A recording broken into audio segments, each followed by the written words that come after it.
हिजाब मामला high court में आज भी समाअत नामुकम्मिल, तलबा को राहत का इंतजार। हमारे मुल्क के उसूलों को इस्लामिक आइन से मुशाबहत नहीं की जा सकती, advocate Kamat. Karnataka high court में आज हिजाब के सिलसिले में समाअत हुई, लेकिन किसी भी तरह का हल नहीं निकल आया। अलबत्ता वुकला ने अदालत में जोरदार बहस जरूर की। आज अदालत में एडवोकेट कामत और एडवोकेट यूसुफ मुछाले, एडवोकेट कालेश्वरम राज ने अदालत में बहस की। जैसे ही अदालत की कार्रवाई शुरू हुई तो अदालत ने कहा कि इस मामले की सुनवाई बराह रास्त भी नशर हो रही है, इसलिए इस मामले के ताल्लुक से मीडिया पूरी जिम्मेदारी के साथ काम करे, क्योंकि मीडिया आइन का चौथा सुतून है। हम मीडिया से यही गुजारिश करेंगे कि वो रियासत में अमन व आमान को बहाल रखने के लिए अपनी जिम्मेदारी को समझें। इसके फौरी बाद एडवोकेट कामत ने अदालत को कहा कि आर्टिकल 25 और 19 के तहत हिजाब को ममनू करार नहीं दिया जा सकता। इस पर चीफ जस्टिस ने पूछा कि क्या आर्टिकल 25 के तहत जो हुकूक दिए गए हैं उनमें किसी तरह के शराइत भी शामिल हैं? एडवोकेट कामत ने जवाब दिया कि आर्टिकल 25 के मुताबिक स्कार्फ को पहनना शामिल नहीं किया गया है और इस तरह की दलील देना हुकूमत की गलती है और इस तरह के फैसले लेना अपनी मनमानी को साबित करना है। आर्टिकल 25 में हुकूमतों को जो अपने तौर पर अहकामात चलाने की गुंजाइश है, लेकिन इसके पस मंजर कॉलेज डेवलपमेंट कमेटी CDC को ये इख्तियारत नहीं है। मजीद उन्होंने कहा कि मैं एक हिंदू भी हूँ और मैंने तमाम दलीलें पेश की हैं। बतौर वकील मैं अपनी जिम्मेदारी निभा रहा हूँ। इस तरह से मीडिया भी अपनी जिम्मेदारी निभाए। कुरान के अहकामात और हदीस की दलीलें पूरी तरह से अल्लाह के अहकामात माने जाते हैं। इसे केरला हाई कोर्ट ने भी अपने फैसले में तस्दीक की है। ये कहते हुए एडवोकेट कामत ने कुरान की आयतें अदालत के सामने सुनाई। मजीद उन्होंने कहा कि तालिबात अपने सरों को ढांक कर आ रही हैं, जो नई बात नहीं है।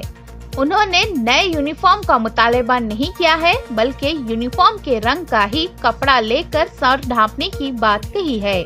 इस दौरान चीफ जस्टिस ने सवाल किया कि तालिबात कब से सर ढांप रही है। इस पर एडवोकेट कामत ने कहा कि इस सवाल के लिए मैं शुक्रगुजार हूँ। तालिबात पिछले 2 सालों से सर ढांप कर आ रही है। एडवोकेट कामत ने कहा कि केंद्र विद्यालय भी यूनिफॉर्म के रंग का ही हिजाब पहनने की इजाजत दी है।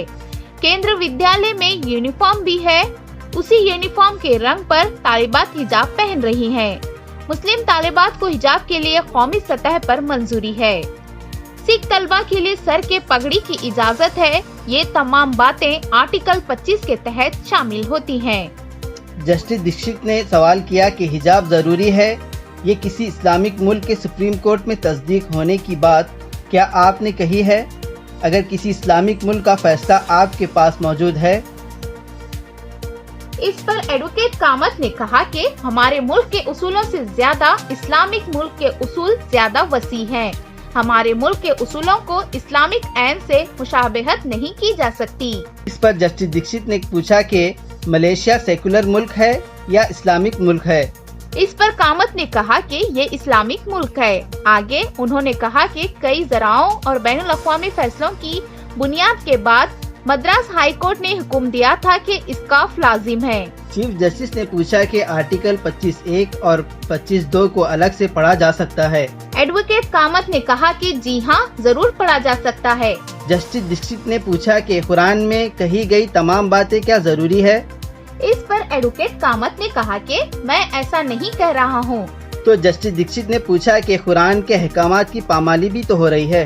इस पर एडवोकेट कामत ने कहा कि कुरान पाक में पेश किए गए तमाम मामलात पर मैं तफसील नहीं कहूँगा, मगर ये मामला हिजाब का है तो इसलिए हवाला कुरान का दिया जा रहा है। कुरान में जिस बात को गलत कहा गया है उसे शरीयत गलत कहती है। इस दौरान एडवोकेट कामत ने अदालत को बताया कि हुकूमत मेरे मुवक्किल तालिबात को इनके बुनियादी हुकूक छीनने की कोशिश कर रही है। इस पर चीफ जस्टिस ने कहा कि ऐसा आप समझ रहे हैं।